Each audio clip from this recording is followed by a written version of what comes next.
दशरथ का रणभूमि वचन, अयोध्या का अमिट प्रण। अयोध्या के सम्राट महाराज दशरथ ने अनेक युद्ध लड़े थे, पर एक युद्ध ने उनके जीवन की दिशा ही बदल दी।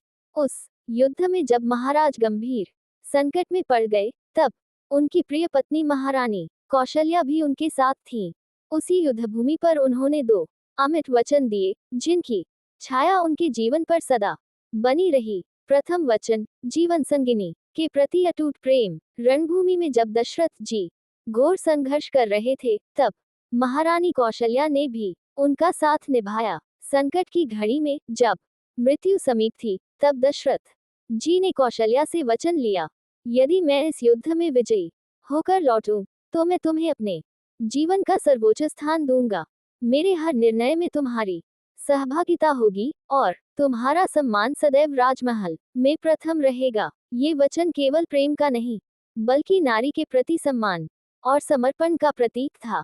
दशरथ ने इसे जीवन भर निभाया और कौशल्या को सदैव राजमहल में प्रधान स्थान मिला। द्वितीय वचन, धर्म और सत्य का पालन। युद्ध के अंतिम चरण में जब शत्रु लगभग पराजित हो चुका था, तब महाराज दशरथ ने एक और प्रतिज्ञा की, मैं अपने जीवन में सदैव धर्म का पालन करूंगा, चाहे वह किसी भी परिस्थिति में हो। मैं कभी भी अपने वचनों से विचलित नहीं होऊंगा और न्याय को सर्वोपरि रखूंगा।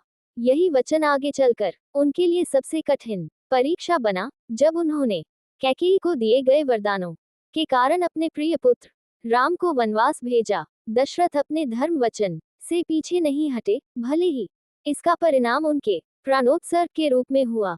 रणभूमि के वचन और जीवन की परिणति। दशरथ जी के ये दोनों वचन उनके जीवन का आधार बने। पहला वचन उन्होंने कौशल्या के प्रति प्रेम और सम्मान में निभाया, और दूसरा वचन धर्म के प्रति उनकी निष्ठा का प्रतीक बना। रणभूमि में दिए गए ये दो वचन केवल दशरथ के नहीं थे, बल्कि वे अयोध्या की मर्यादा और सत्यनिष्ठा के अमिट प्रतीक बन गए, जो युगों युगों तक प्रेरणा देते रहेंगे।